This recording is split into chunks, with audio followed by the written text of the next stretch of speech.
ಜಿ5 ಇರುವಾಗ ನೀವು ನಿಮ್ಮ ನೆಚ್ಚಿನ ಶೋಗಳನ್ನ ಎಂದಿಗೂ ಮಿಸ್ ಮಾಡಿಕೊಳ್ಳುವುದಿಲ್ಲ. ಅದು ಸಂಪೂರ್ಣ ಉಚಿತವಾಗಿ.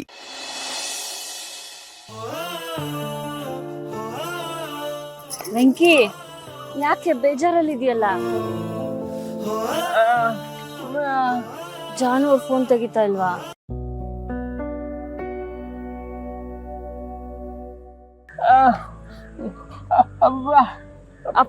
ಅಪ್ಪಂಗ್ ಫೋನ್ ಮಾಡು.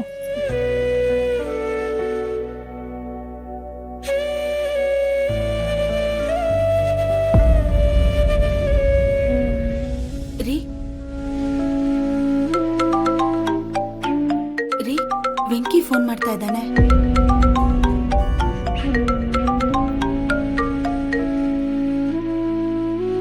ವೆಂಕಿ, ಚೆಲ್ವಿ ಚೆನ್ನಾಗಿದ್ಯಮ್ಮ? ನಾವ್ ಚೆನ್ನಾಗಿದ್ದೀವಿ, ನೀವ್ ಚೆನ್ನಾಗಿದ್ದೀರಾ?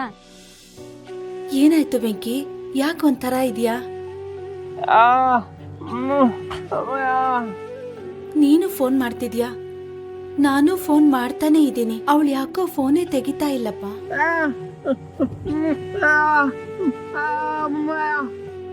ಅಳಿಯಂದಿರ್ಗೂ ಫೋನ್ ಮಾಡಿದ್ದೆ, ಅವರು ತೆಗಿತಾ ಇಲ್ಲ. ಏನ್ ಕೆಲ್ಸ ಇದೆಯೋ ಏನೋ.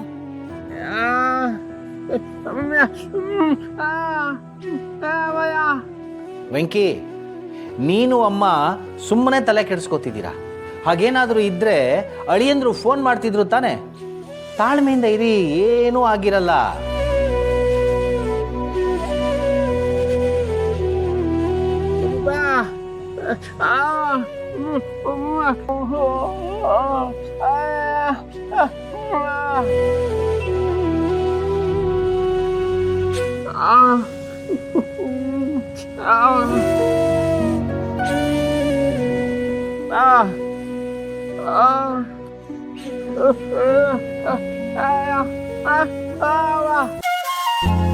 ಬೇಡ ವೆಂಕಿ, ಜಾನು ಅವರು ಅವ್ರೆ ಬಸ್ರಿ ಆಗೋರೆ. ನಾವೇನಾದ್ರೂ ಅಲ್ಲಿಗೆ ಹೋದ್ರೆ ನಮ್ಮನ್ ಚೆನ್ನಾಗಿ ನೋಡ್ಕೋಬೇಕು ಅಂತ ಅವ್ರು ಜಾಸ್ತಿ ಓಡಾಡ್ತಾರೆ. ಅವಾಗ ಅವ್ರಿಗೆ ಸುಸ್ತಾಗಕ್ಕಿಲ್ವಾ? ಅದರಿಂದ ಅವ್ರಿಗೆ ತೊಂದರೆ ತಾನೇ. ಚೆಲ್ವಿ ಹೇಳೋದು ಕರೆಕ್ಟ್ ಆಗಿದೆ. ಇವತ್ತು ಸಂಜೆ ತನಕ ಕಾಯೋಣ. ಫೋನ್ ಬರಲಿಲ್ಲ ಅಂದ್ರೆ ನೀನೇ ಹೋಗಿ ನಿನ್ ತಂಗಿನ ನೋಡ್ಕೊಂಬ.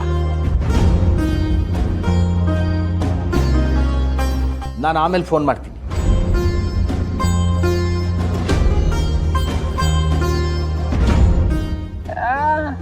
ವೆಂಕಿ ಫೋನ್ ಮಾಡ್ತಾರೆ, ತಗ ಹೋಗಮ್ಮ.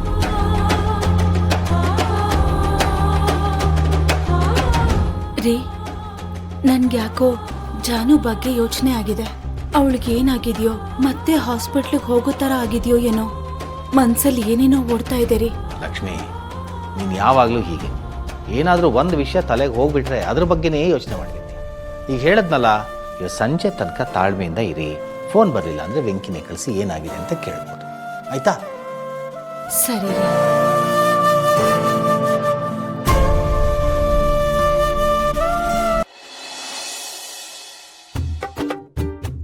ಏನಂತೆ ಇಷ್ಟೊತ್ತಾದ್ರೂ ಬರ್ಲಿಲ್ವಲ್ಲ?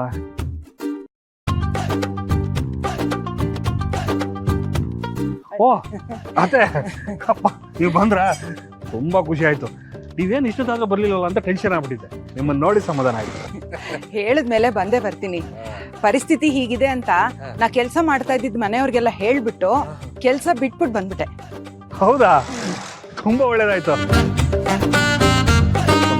ತಗೊಂಬಂದ್ರ? ಹಾ, ಕೊಟ್ರು. ಒಳ್ಳೇದಾಯ್ತು. ಬನ್ನಿ ಮನೆ ತೋರಿಸಿ.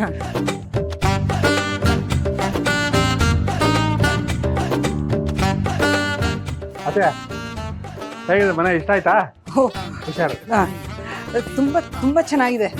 ಅಲ್ಲ ಅಳಿ ಅಂದ್ರೆ ಸಿಟಿಲ್ ಮನೆ ಕಟ್ಟೋದು ಅಂದ್ರೆ ಅಷ್ಟು ಸುಲಭನಾ? ಒಟ್ನಲ್ಲಿ ಸಾಧಿಸ್ಬಿಟ್ರಿ ನೀವು.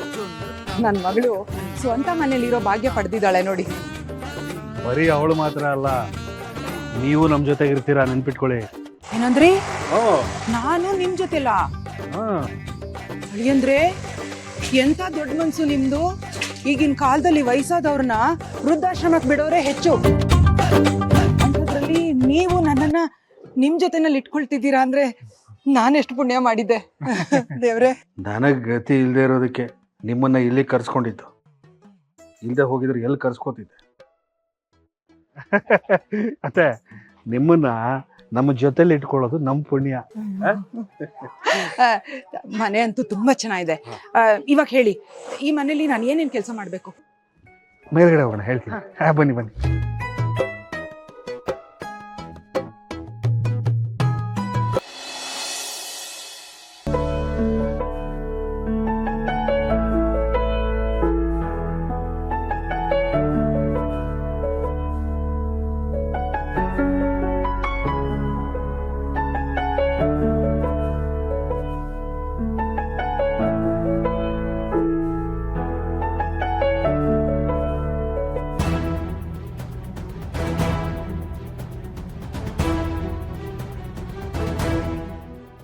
ಇದೇನಿದು?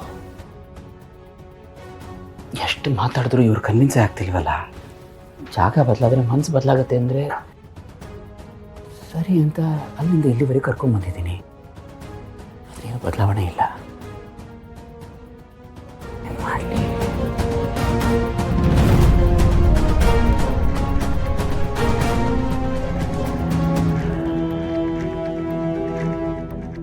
ಇದಕ್ಕೆ ಇವರೇ ಸರಿ.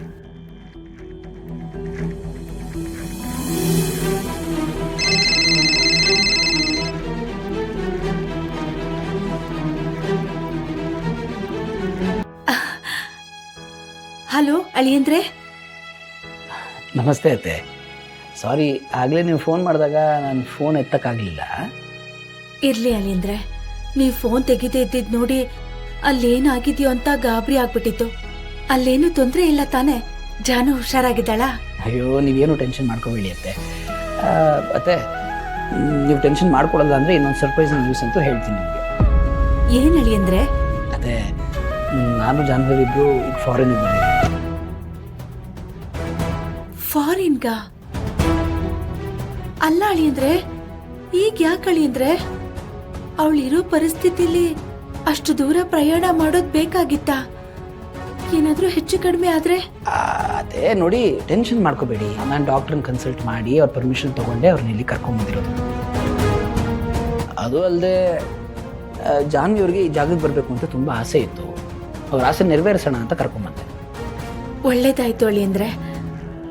ಆದ್ರೂ ಗೊತ್ತಿಲ್ದೇ ಇರೋ ಜಾಗ, ಇಬ್ರು ಹುಷಾರಾಗಿರ್ಬೇಕು ಅಷ್ಟೇ. ಅಂದ್ಹಾಗೆ ಜಾನು ಅಲ್ಲೇ ಇದ್ದಾಳ? ಸ್ವಲ್ಪ ಫೋನ್ ಕೊಡಿ, ಅವಳ ಹತ್ರ ಮಾತಾಡ್ತೀನಿ. ಅದೇ ಅವರು ಫ್ರೆಶ್ ಅಪ್ ಆಗಕ್ಕೆ ಹೋಗಿದ್ದಾರೆ. ಅವ್ರು ಬಂದ ತಕ್ಷಣ ಫೋನ್ ಮಾಡಿಸ್ಲಾ? ಸರಿ ಅಳಿಯಂದ್ರೆ. ಅದೇ, ನೀವೇನು ಅಂದ್ಕೊಳಲ್ಲ ಅಂದರೆ ನಿಮ್ಮ ಹತ್ರ ಇನ್ನೊಂದು ಹೆಲ್ಪ್ ಕೇಳಬೇಕಾಗಿತ್ತು. ಏನ್ ಅಳಿಯಂದ್ರೆ? ಅದೇ ನೋಡಿ, ಜಾನ್ವಿಯವ್ರಿಗೆ ಸರ್ಪ್ರೈಸ್ ಮಾಡಬೇಕು ಅಂತ ನಾನು ಅವ್ರನ್ನ ಕೇಳ್ದೇನೆ ಇಲ್ಲಿ ಕರ್ಕೊಂಬಂದ್ಬಿಟ್ಟಿದ್ದೀನಿ. ಖುಷಿ ಪಡ್ತಾರೆ ಅಂತ ಅಂದ್ಕೊಂಡಿದ್ದೆ, ಆದರೆ ಇಲ್ಲಿಗೆ ಬಂದಮೇಲೆ ನನ್ನ ಮೇಲೆ ಕೋಪ ಮಾಡ್ಕೊಂಡ್ಬಿಟ್ಟಿದ್ದಾರೆ. ಸರಿಯಾಗಿ ಮಾತಾಡ್ತಾ ಇಲ್ಲ.